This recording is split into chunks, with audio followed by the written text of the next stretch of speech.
All right. Well, hello, everyone. Welcome to Kitchen Table Conversations here with the Men and Masculine Folks Network. I'm going to invite my friends here to turn their cameras on when they have a moment. So the Men and Masculine Folks Network is a program of Men as Peacemakers where we are shaping new meanings of masculinity that are authentic, caring, and thoughtful. So, as a reminder, these conversations, some of the goals that we have are to help us see the inherent dignity of those around us. We want to be practicing collective care and responsibility towards each other in this conversation, and to do all of this in a way that acknowledges that we're human beings who are whole in all of who we are. So, hello, my name is Sean Hayes. My pronouns are he, him, and his. And I'm excited to get into it with us today. So each month we choose a topic that can help men and mask folks identify our roles in creating safe, thriving communities. We host 2 discussions about that month's topic, where the first one focuses on developing a deeper understanding of the topic or the issue at hand. And then during the second conversation of the month, which we're here today to have, we talk about practical, tangible ways that men and masculine people can work alongside others within our communities to create that change. So we are very glad if you're able to join us, whether you're watching this live on Facebook or on YouTube, or maybe you're tuning in at a later time. We just want to say thank you for joining us and being a part of our community here. So again, a reminder, this month we've been talking about something called our spheres of influence. And so in today's conversation, we are excited to talk more about how we can really practice using our spheres of influence for good, and for just the common good within our communities. And we're very excited on that note to welcome our friend and guest star, David Mattson, to the kitchen table. Dave has been the finance director at Men As Peacemakers for many years now. I think it's actually, is it your anniversary today? Did I hear during staff meeting? So many years, and he's an avid traveler and snowmobiler, so we're looking forward to hearing more from you for today. But before we hop into it, I want to let everyone introduce themselves, so we'll pass it over to Nick. Hi, Mom. My name's Nick. My pronouns are he, him. And when I found out that Dave was going to be our guest a week ago, I was very excited. So I'm going to stop talking so we can get into it. Hello, my name's David. My pronouns are he, him. I don't particularly like being considered a guest speaker, but I guess that's what I am.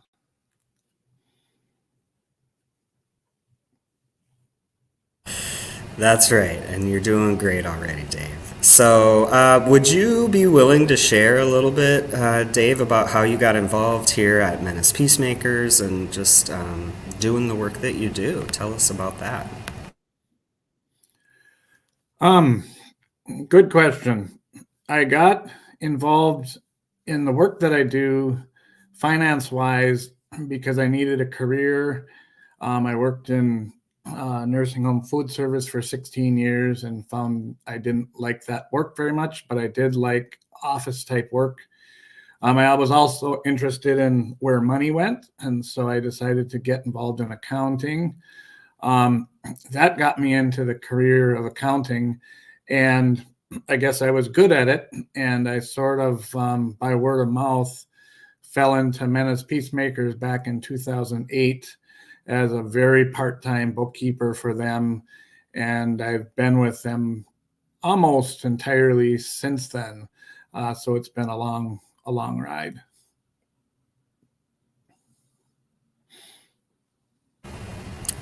Definitely has been, and I know you are one of the main folks who keep this place running. So we are deeply grateful for your work and your skills within finance and accounting, and I think oftentimes when we are doing this work, it's easy to forget that there are some really incredible admin folks who are behind the scenes, who are helping things run and continue running so that those of us who do more of this direct work can be out there doing it. So we're just grateful for the work that you do at MAP, Dave. And so with the Men and Masculine Folks Network, which is just one program within Men As Peacemakers, our main goal for the last several years that we've had this program is really to connect with men folk, people who identify with masculinity in whatever way they do. And in order to build community amongst us, to be able to prevent a lot of the harm and violence that we see happening within our communities at this time.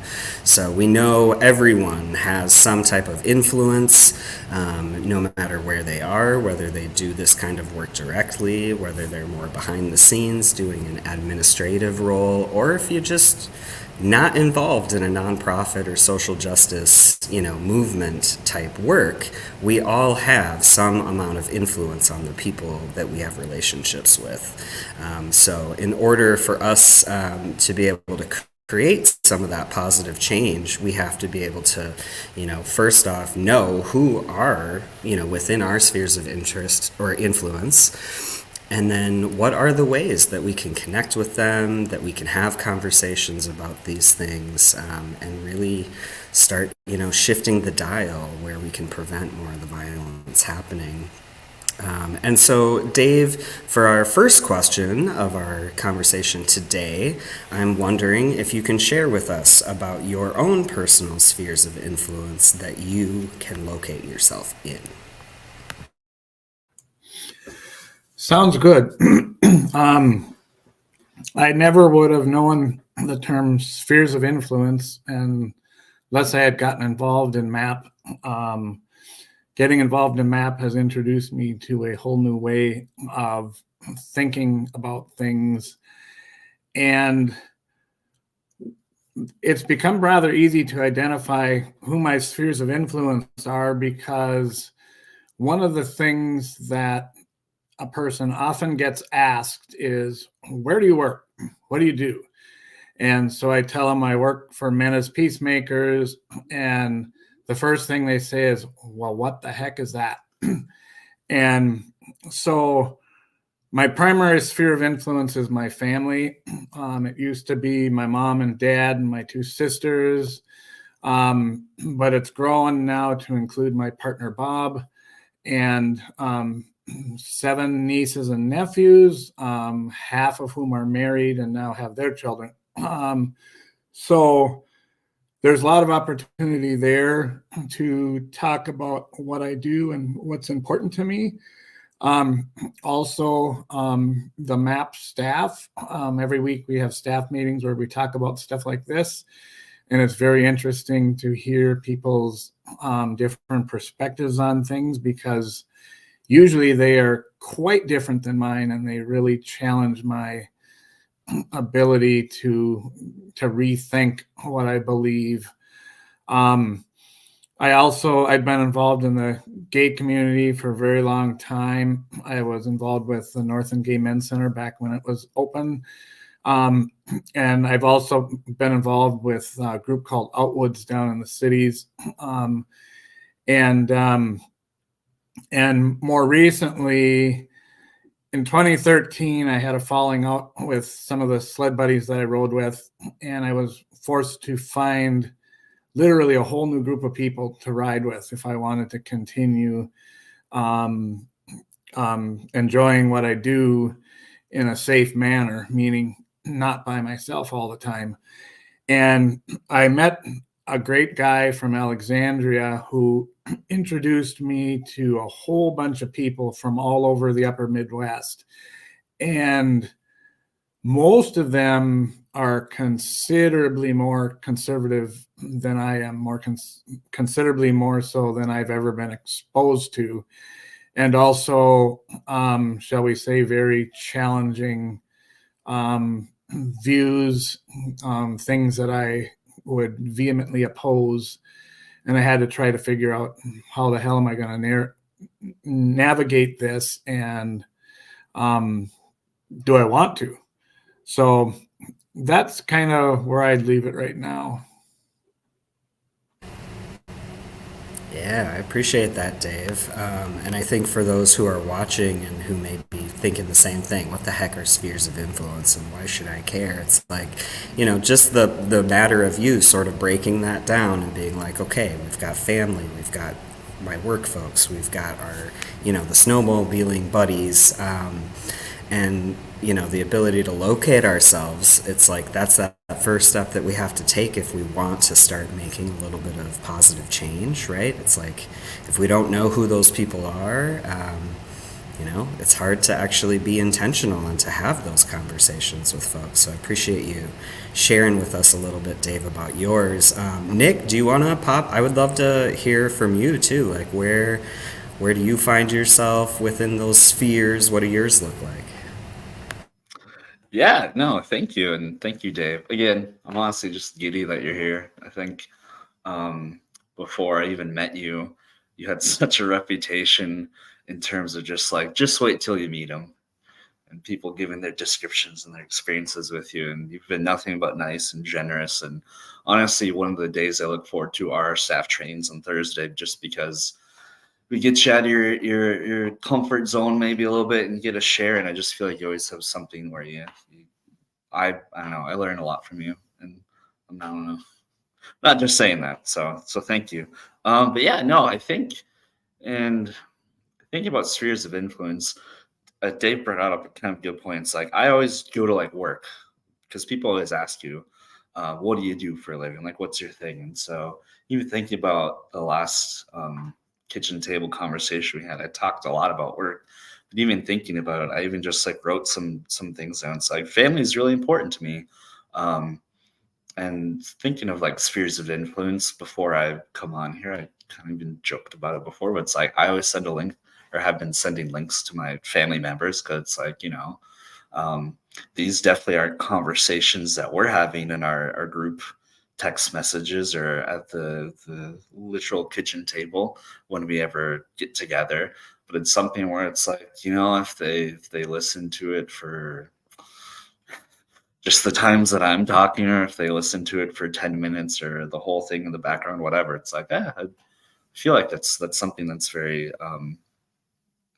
a sphere of influence that I kind of am a part of, that I impact. I think about the friendships that I have. I was just texting a friend about what they're reading just now, and something even just I've been picking up books more often now, that kind of focusing on that.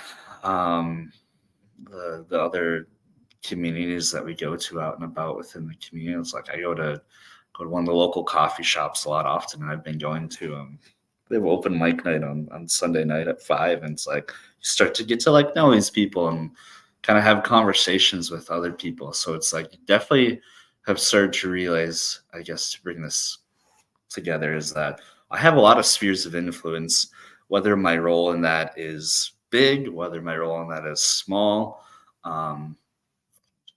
Acquaintances even, I think, are something where it's spheres of influence, because I also start to consider it being who are people that influence me within my life. And so it's not just my influence where I'm the influencer, but the influencee. And that's something definitely I've been thinking a lot about. So I don't know, son, brother, teacher, peacemaker, reader. I made a Lego a couple weeks ago, Legoer, I don't know. I love that. Yeah, I mean, I really like what you're sharing there, Nick, too. It's like the more you spend time thinking about this, you're like, oh, wow, there's a lot of connections that we share with people in community, even if, I don't know, Dave, if you would consider yourself to be more of an introvert or extrovert, but, even us introverts who, I come on here and do these live shows, and at heart, I am deeply an introvert. I need that alone time to recharge the batteries, but, really thinking about how many people, we're connected to, it's actually, I don't know, for me, I think it gives me hope, because when I'm having a tough time or life is challenging, it's like, oh, okay, remember, like, I'm not alone. I have all of these people who are connected to me that I can reach out to and that I can, get support from and then give support back, right? Like, I like what you said there, Nick, about, yeah, these people are also having their own influence on us, and we're, getting to share and learn from each other and from our different values and experiences. And so, yeah, for me, I think my biggest spheres, within my family, I'm a single dad, so when my kid is with me, she's the number one. It's a little two-person sphere there, that I'm constantly thinking about, what kind of an influence am I having on her, and what is she seeing, in my actions and behaviors. And then, putting it out a little further, that would include my, immediate family and extended family, who a lot of them, also share more conservative views and values, whether it's connected to religion or just politics. But, that's an interesting sphere in my life where I sort of have to navigate, like, how do I have a conversation that can be meaningful without, like, getting stuck, when we bring up religion and politics. Dave, you asked directly about that this morning. Are we allowed to say that or talk about that? And we all know, right? Like, those things can become contentious. And so really thinking about, okay, how could I share this in a way that they might connect with, like within their value system? We can actually be in relationship with people who have differing views and values. But I think the interesting thing for me, thinking about my family and how I interact with them, is like, there's so much common values that we share. And kind of everything else on the surface kind of can get in the way. But if you really deep down, like, if I think about what are the main things that, like, my family cares about, they're very similar to what I would say, for myself. And so that sphere for me is a really important one, and it can be really challenging, and having conversations there can be hit or miss, but I am definitely a type of person who likes to be curious and ask questions and keep those conversations going personally.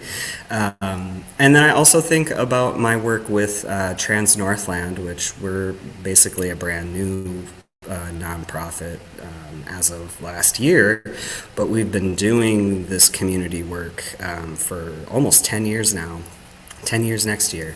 And so with my work within that community, my sphere really can extend out, where it's like I have very close friends who are a part of our board of directors, and then there are people who know who I am because maybe their kid is trans and they sent us an email, and I'm the one who said, hey, here's some ways that you can connect with other folks, right? So there is like this spectrum of what amount of influence we have.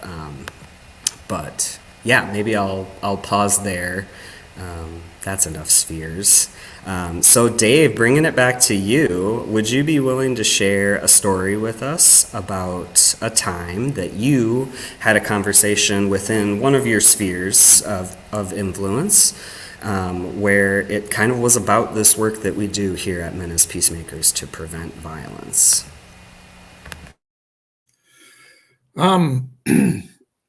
I can try. I'll throw out a couple little stories. One goes right to what I said earlier. When I tell people where I work, the first thing they do is say, "What the heck is that?" And so I've tried to explain what Men As Peacemakers does in many different ways. And I was with a group of gay guys from Outwoods on a camping trip a few years back, and I was trying to explain how one of our programs works with college campuses and is trying to change the atmosphere around parties so that people can still party and they can still get drunk, but they don't have to be basically nasty to women, and that they can respect everyone and that everybody can feel safe. And And one of the guys who I know is a member of the choir, he's quite liberal, said, well, that's really pie in the sky.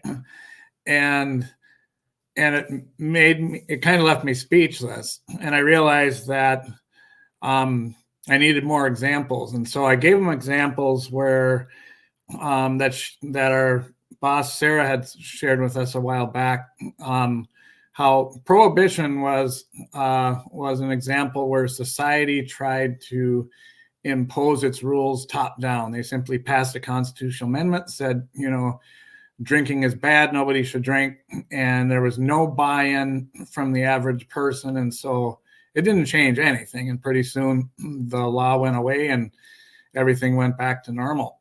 On a different plane,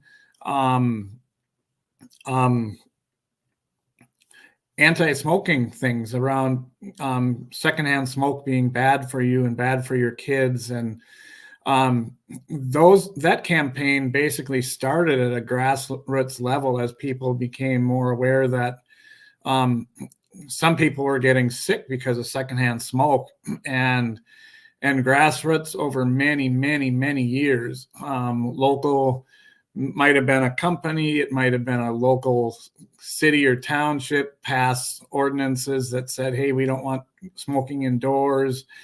And gradually over many years, and with education and research into the fact that the tobacco companies knew that it was harmful and misrepresented it in advertising and stuff, the whole attitude of society gradually changed. And nowadays, most people, even people who smoke, I think, aren't too bothered by the fact that they have to smoke outside versus smoking indoors. So my point is that MAP is trying to make societal change in whatever way we can. And it's going to be slow work. It might seem pie in the sky, but you got to start somewhere.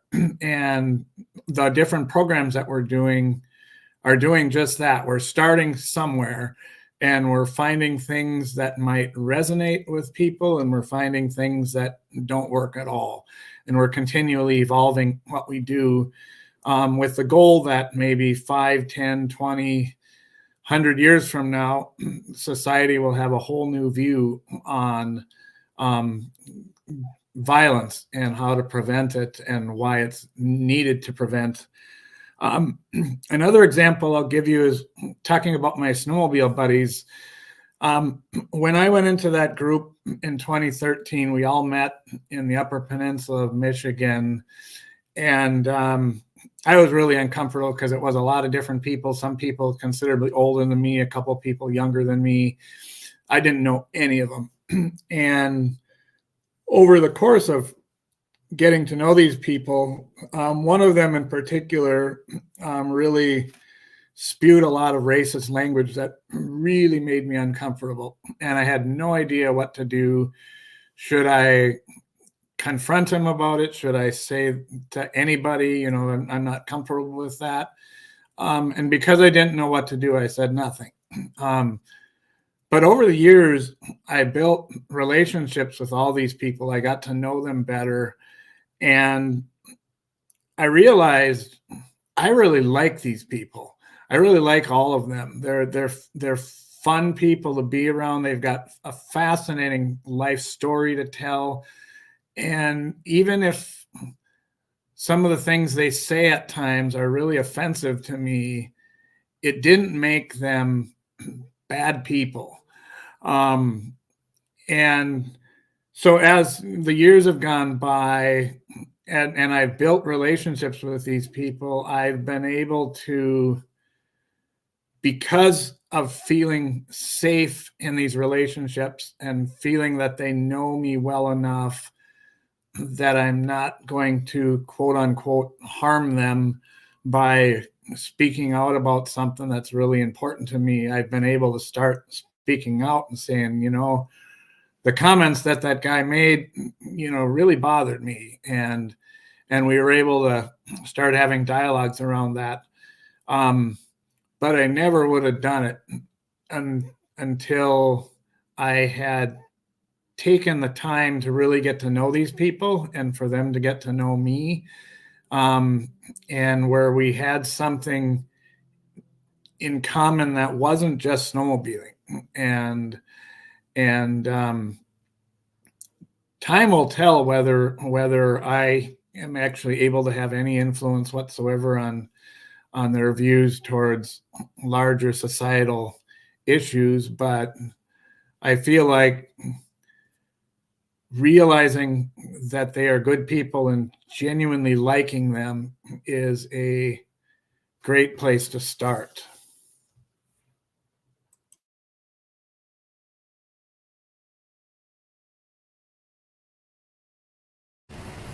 Dang. You said a lot of good stuff there, Dave, that I, that I could chime in about. Nick, do you have anything on top of your brain right now that you want to chime in first? Yeah. Thank you for sharing that, Dave. And that's something too where it's just like I kind of think back to like where I've had conversations within my sphere of influence, and sometimes it's like maybe not the nastiest or like the most arrogant or ignorant comments, but those ones that make you kind of question like, what did you just say?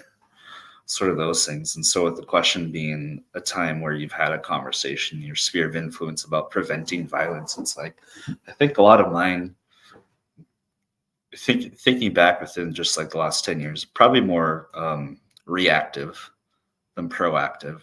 Some of those things where it is a tough conversation to broach and you um, don't really know how to address it because it just pops up so frequently or infrequently, because these people that you typically have in your sphere of influence are people that you like, people that even if think like family like can do no wrong, but then sometimes these things pop out. And um, I think something Dave said within his introduction was just about like choosing things that you're vehemently against and like deciding what you're not going to stand for. And I feel like that's where a lot of my conversations have come from is I don't want to say calling out, I don't know what the term would be, but just like bringing to light like that's not an okay thing to say, and how can we best address it. um, I know one of the later questions was talking about kind of steps and processes on how to like have those conversations, but I would definitely say that's something that has gotten me thinking more like how can I be more proactive in having these conversations? Just because the level for some people are different. I'm very grateful in my own spheres of influence, and I maybe not speaking for those in those spheres, but where violence hasn't necessarily been a huge factor in terms of changing our lives or affecting our lives in the negative. It's kind of stuff that we hear um, through like tertiary accounts where it's like, oh, I know a friend who had this happen to them. And so very fortunate that we've never had to like address the situations and what could we have done before. And but I think that's where the proactiveness comes in, and that there's never like a bad time to talk about it.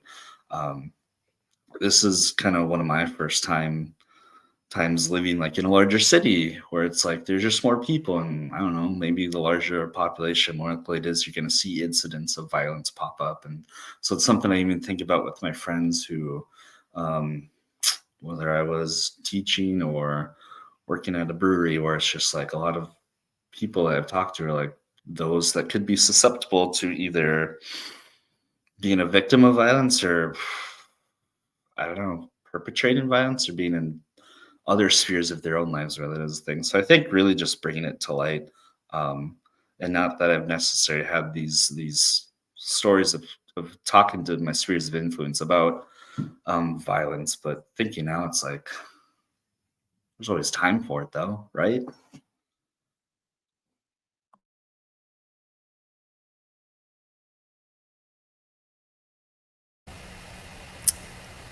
Yeah, yeah. I think it's so interesting.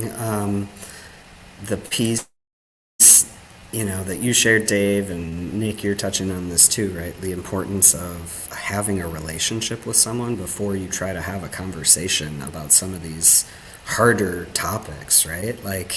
And it made me think of another giant sphere of influence that I have and many of us have is like online, social media, and everyone's got opinions and they're out there sharing their, what they value, whether it's about, Palestine and Israel or Black Lives Matter a few years back after George Floyd was murdered. Everyone has their sphere online, and it's, people are very quick, I would say, in my experience, to like call people out on that. And then just, the conversation goes nowhere. People are just mad, it's where we get this phrase, keyboard warriors. And, spending some time thinking about like what is the actual effectiveness of that, I think it's really, really low, Dave. I would say like you're absolutely right that like you can notice the things, right? The disconnects between our values as we're getting to know people, but like I think that there's a lot of wisdom, and what you shared is like I didn't know what to say at that moment when these offensive words were being spoken. But then I took time to build relationships with these folks so that then I believe there's actually like the ability to change. People are actually more willing to listen to you if they're in relationship with you. There's some trust that's been built, you like each other. And you enjoy doing the same things together. And that's something that I've found, within my own family. And I have, over the years, I've had so many people say, they don't support you being trans or queer, and like you should just cut them out of your life. And for some people, that's what they have to do, right? And that's, everyone's different and you got to take care of yourself. But for me personally, it never felt like the answer was to just like end those relationships. But it did take time for us to really like rebuild our relationships. And then to the point where we're at now, where we're, I was just over at my parents' house a couple weeks ago, and, I'd been listening to NPR, and they're talking about Israel and Gaza and everything happening there, and it was on my mind and on my heart, and I got inside and I thought, I want to ask my parents, what they think about this, and I want to start a conversation, and I felt that yucky nervousness energy, and I pushed through it, and I was like, hey, what are you all thinking about this? And we ended up having this really interesting conversation, and there were the disconnects. There were the areas where we disagreed about maybe why violence is happening, or who is, who are the harm doers here. But ultimately, like when we have those uncomfortable conversations, I feel like it like not only grows that relationship a little bit deeper, it helps us, I think, in our own process and in our own personal growth as humans, to be like, okay, I have to actually get clear on what my values are. And then now how do I talk about those with people, right? How do I call people out or call people in when they say something that goes against those values? And so that piece about relationships, and it takes time. I think often what I feel doing this kind of work is that we need to be working so hard, and it all needs to happen now. Like we have to do this quick. People are being hurt, kids are being hurt, families are being broken up. We have to like hustle and do this work. And the more time that I've spent doing this work, the more I realize, like you said, Dave, it is a very slow process, and I think a big part of that is we have to build those relationships, especially across the aisle, or whatever phrase you want to use, or metaphor. But like the people who are fighting each other in this country, they actually have to be able to have conversations in order to like create positive change for all of us, right? And Dave, I think we've talked about this before too, where like in the past, politically, people used to reach across the aisle. They used to be, in relationship, even though they disagreed about how we should run the country or what laws or this or that. And so maybe I'll pause there and just see if anyone has any other thoughts that are coming up in relation to that.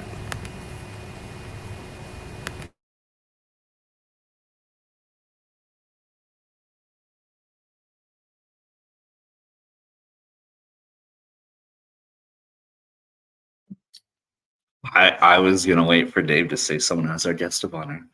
Um, but no, and something that kind of with what you were saying, that icky feeling, that yucky feeling, talking to like your parents, or I think that's always like the hardest thing with some of these conversations. It's like it's the people that you're closest with that you just know so well that you can predict that how that conversation's gonna go in your head, and you can just like come in with just like prepared responses to what you think they're gonna say. And um but I really do think it is important to start somewhere, even if you know you're not going to disagree, because that is the toughest part. Is like you can be divisive and do nothing about it, but then you remain divisive and you can't find these things like snowmobiling that could bring you together. Because really, that's what you gotta look for. Is like what are our connecting pieces?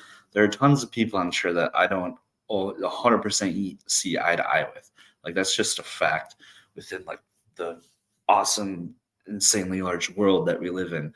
But there are pieces, something that you can find. And I feel like that's always your entry point. It's just like, what do you like to do? And then go from there. Because I was thinking about that as well. It's like anytime I guess I would say preventative violence has come up in my life. It's like maybe you go out and you see someone being like just I don't know, not nice, a jerk. Whether it's violent or it's verbal in the moment, and you could see it escalating to violence. And so it's just like it's always a stranger. It's always someone I don't know. And so it's like, what am I the person to say something? Am I the person to be like, I don't know them, I'm gonna stand back? I don't know. It's interesting, but I feel like there's always just some sort of connecting piece that you can get to.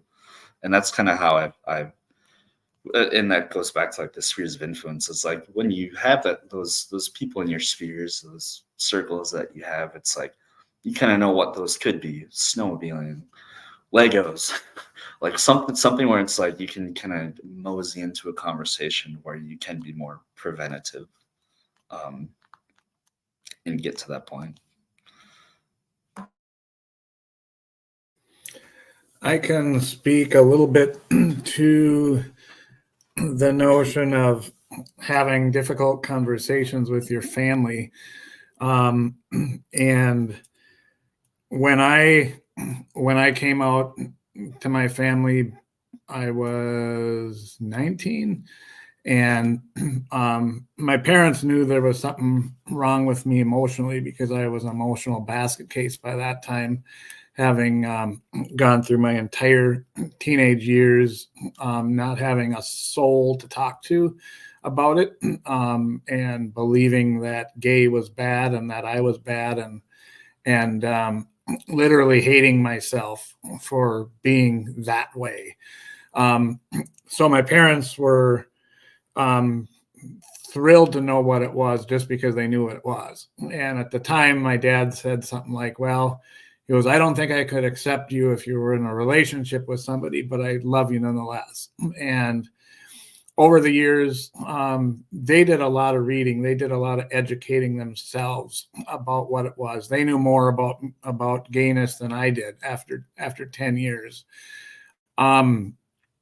But what I find powerful is telling my story, because it's hard for somebody who believes that gayness is wrong just because the Bible says so when they listen to my story. Because for me, I grew up Catholic. I broke from the Catholic Church, but I still kept a lot of strong. I regrew my faith in God and the belief that God made me who I am, and the belief that God is good and this is the way God intended me to be. But along the way, I met a woman who I wanted to marry. And she was very much of the Christian faith that said that homosexuality is environmentally based. It is not something that you were born with. And I wanted to marry her so bad that I actually was willing to put aside all my beliefs about where my gayness came from. And I went into counseling, conversion counseling, had a counselor of her choice to see if I could, quote, change myself one last time. And after 6 months of that, I realized that the guy had nothing more to offer me than everything I had already been trying and hoping and praying for all those years when I was a teenager and a young adult. And so I was finally able to accept myself, who I was, and move forward.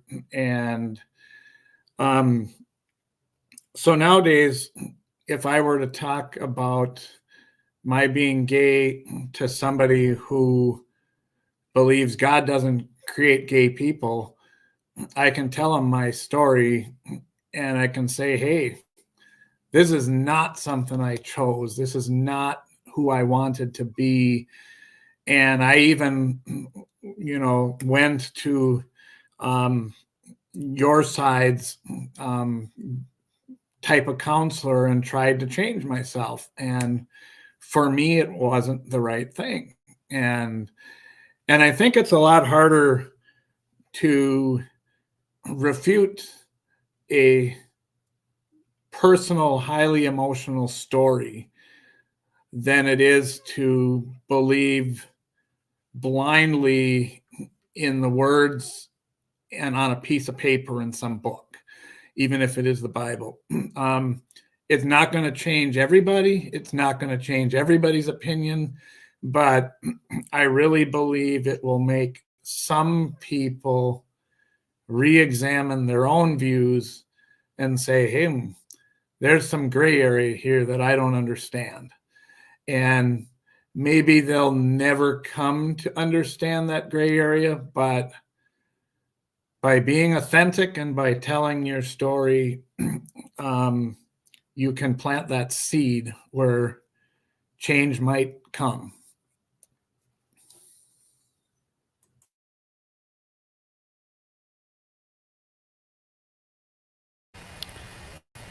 Dave, I just got to say, I really appreciate you sharing that story. And I totally am going to echo what you're saying.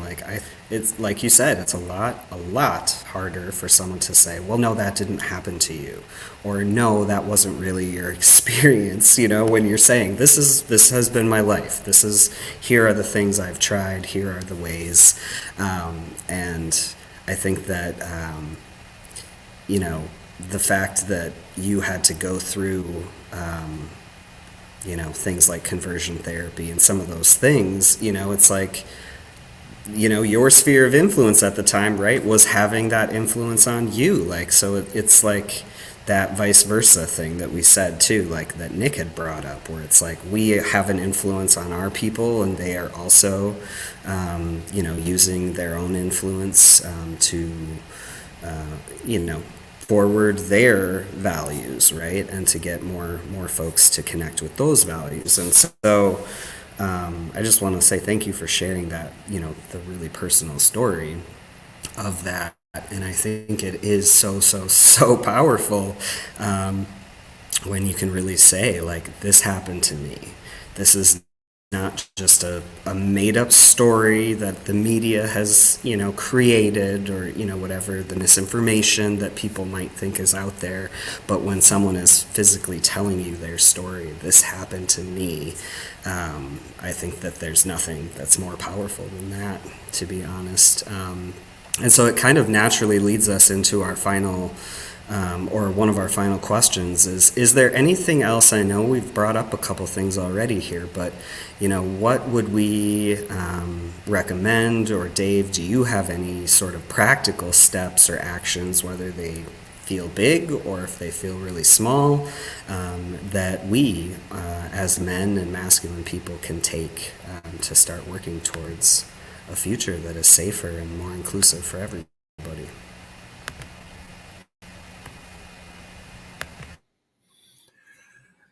Yeah, this was actually an easy question to answer. One of my answers was share your story, share your feelings. And I'll throw out another little example. Back in not so long ago, Minnesota had an anti-gay marriage amendment that was on the ballot. And those types of amendments had passed in every single state that they had been put to a vote.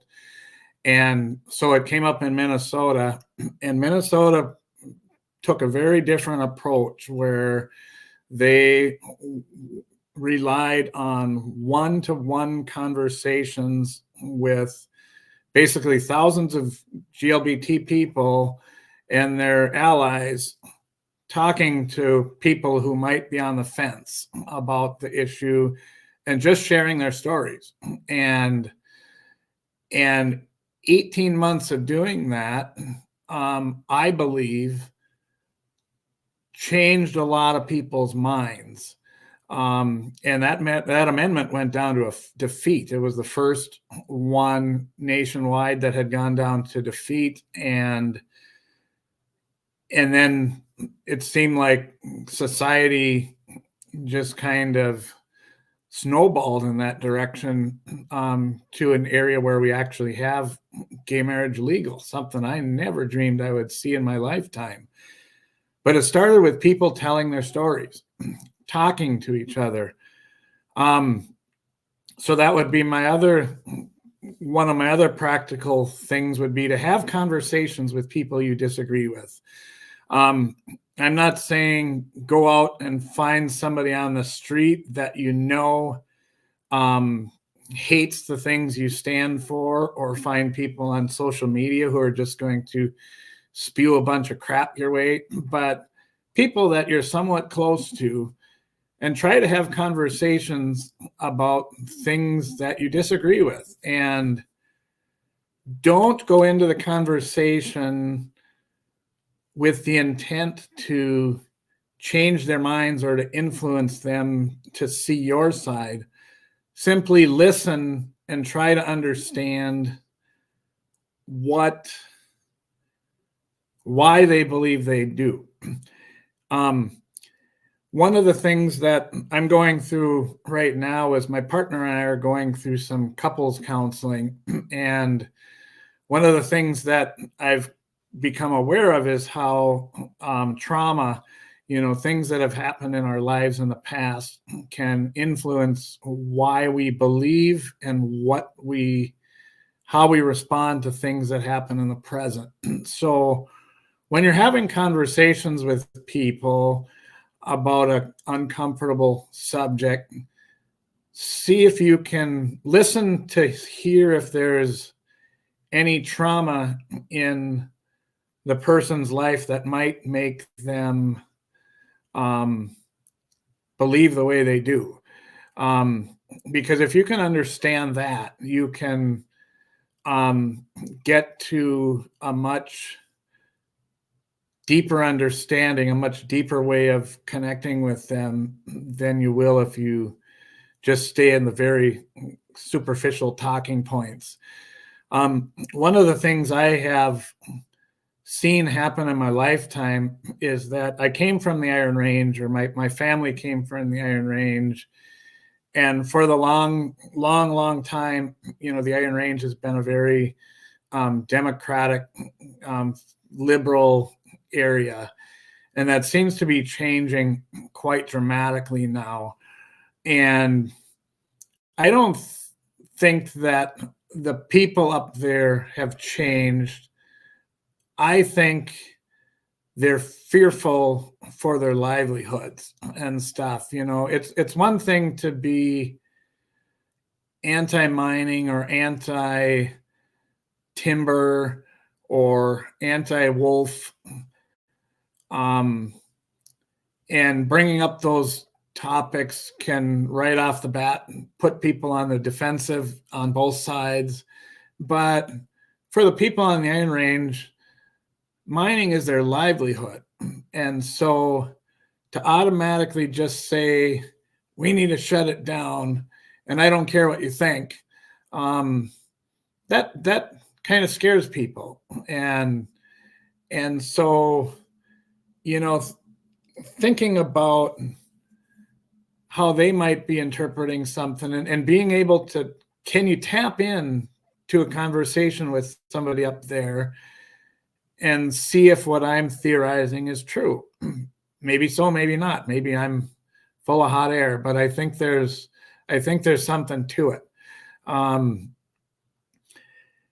I think that participating in our two-party democracy is something that everybody can do if they want to change the future. Our political system is not terribly fair. It's not terribly good. It definitely has some bad things to it, but it is what we have. And there are consequences when people choose not to participate. Democracy, politics doesn't stop with one issue. Whoever is in office can affect our lives in a whole bunch of different ways. And one of the ways that I see society being affected negatively now is the attack on education and trying to redefine history and making it so that people can't teach history accurately. And to me, that's really damaging, because we have a lot that we can learn from history, Native American history, Black history in this country. That history should be magnified. It shouldn't be shut down. And so I think being cognizant of things like that, being cognizant of what's happening in some areas of our country around that, is really important. And it's important for people to vote and to be informed, not just about the issue that you care about the most, but about all the issues that you value, because they're all affected one way or another by who is leading us. And the last thing I would say is behave. I know from experience, I tend to have a temper. I've said a lot of things in anger in the past that have harmed other people and harmed myself.